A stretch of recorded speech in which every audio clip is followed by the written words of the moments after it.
More than 7 months after COVID-19 infected its first victim, the number of cases globally now soars to 16 million.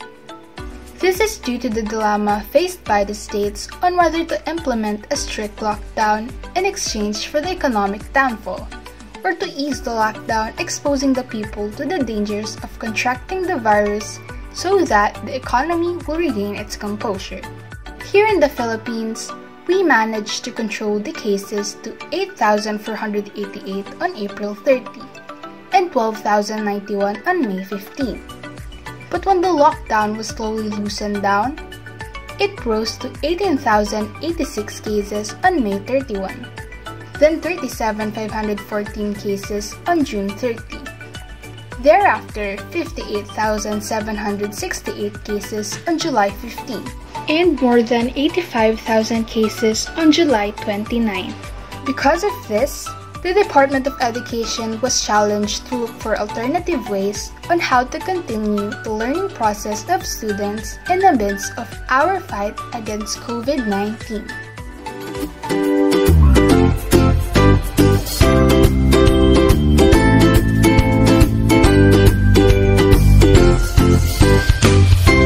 Welcome to Better Every Day, your source of information in matters of self-improvement, health, motivation, and self-help.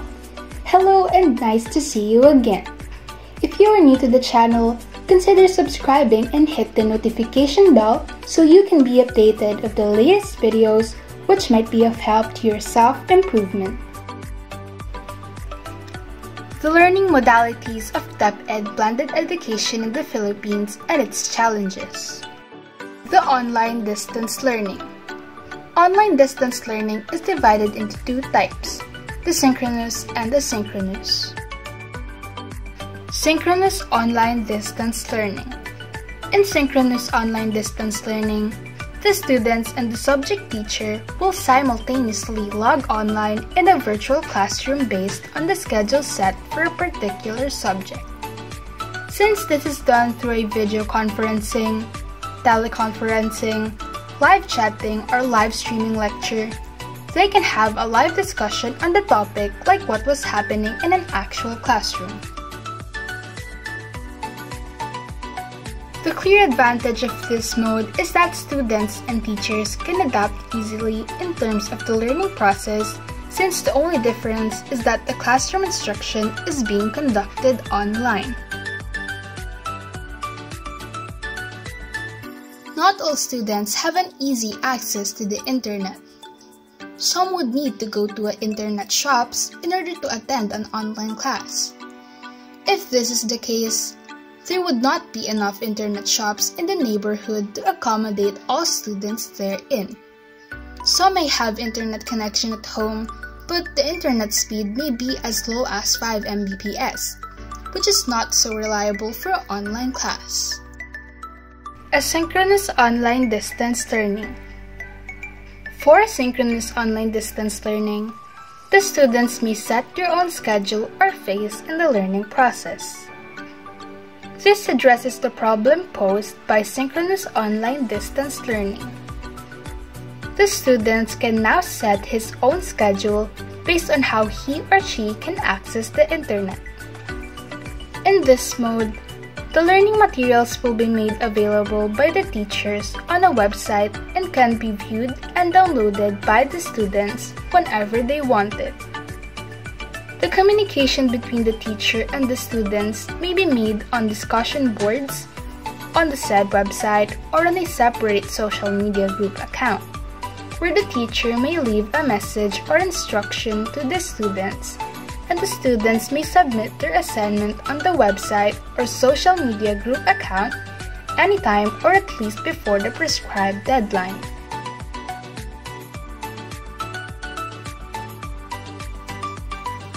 The advantage of this mode is that students using a slow data plan may access the learning materials anytime, and glitches on the internet connection will not interrupt the learning process of the students. Siblings to share one device can also make arrangements suitable for them due to the flexibility of the asynchronous online distance learning.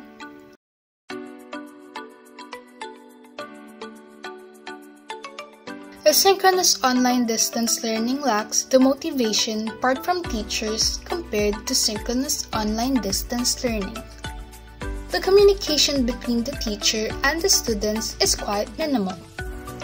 Another is that there is no guarantee that the students will read the learning materials, and it is hard to know whether the students are the ones who answered the exercises given to them. Modular distance learning. Like the online distance learning, modular distance learning have two forms, namely printed and digital. Printed modular distance learning. Printed modular distance learning requires no internet connection or gadgets for students to continue their studies. In this mode, students will be given printed copies of the learning modules for them to read and study at home. There will be an assigned place and time to get the printed modules. To avoid exploiting the students to the dangers of COVID-19, their parents or guardians will be the ones to get it for them.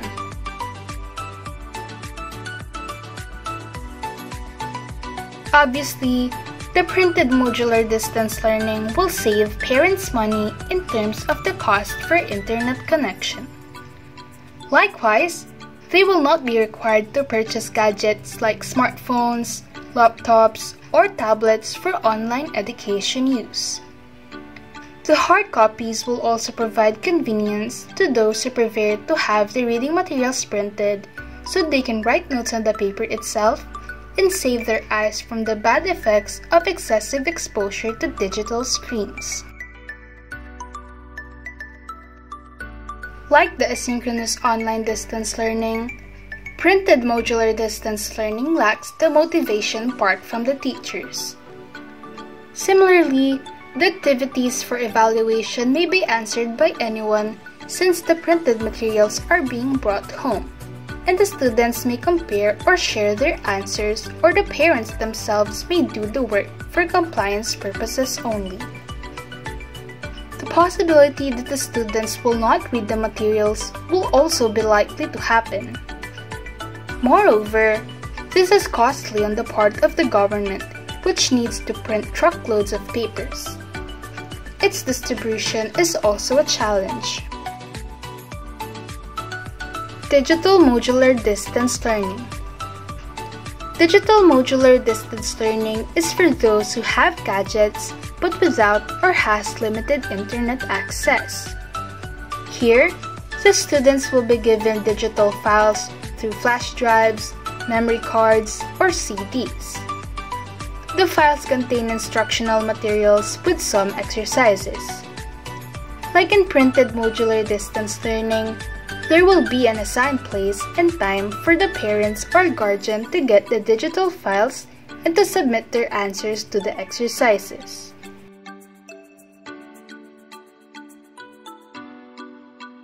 One of the striking advantages using this mode is the cost to be saved by the government for not printing anything. The distribution of the digital files may also be made online for those with internet access. Techie students will also love using gadgets as means of studying.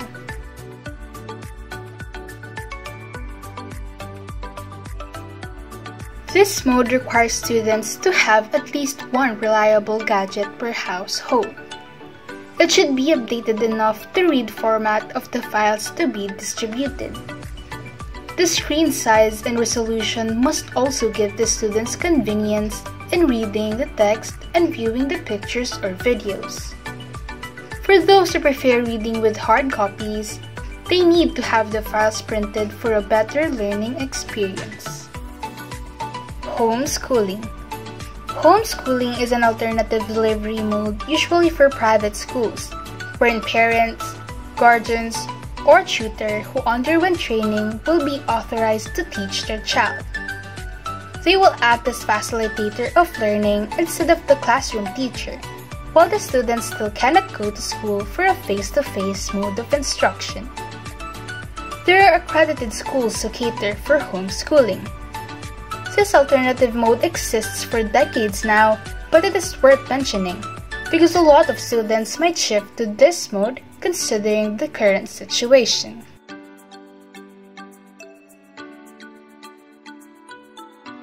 The pacing of the instruction is flexible depending on the ability of the student. It is the most convenient among the methods mentioned in this video. In terms of safety, it is the safest since the activities happen inside the comforts of the student's home. The motivation of the students will depend on how the parents, guardians, or tutor handle the lectures. It is either an advantage or disadvantage. However, the accreditation exams will make the student study hard. These exams will be taken by the student after completing the curriculum.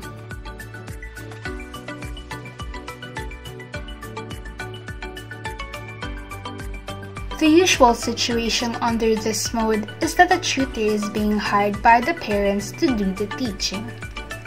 Therefore, it is quite expensive compared to other modes. Most of the students using this mode belong to upper middle class or higher. The students who take this mode from the start will miss the learning experience one will get from a conventional type of learning, such as having a topic discussed with classmates and other social aspects of the conventional type. Today, the Department of Education, insofar as public schools are concerned, is leaning towards utilizing a blended type of modality, meaning a combination of at least two of the mentioned modes. Most likely, the printed modular distance learning paired with the asynchronous online distance learning is the direction.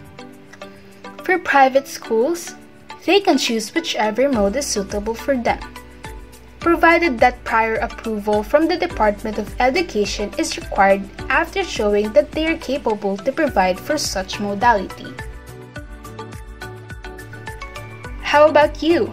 Do you have something in mind about the advantages and disadvantages of these modalities? Write in the comment section below. Thank you for watching up to this point of the video. Please like and share this video to disseminate this information to others so that they will be part of the Better Everyday community. See you in the next video. Goodbye!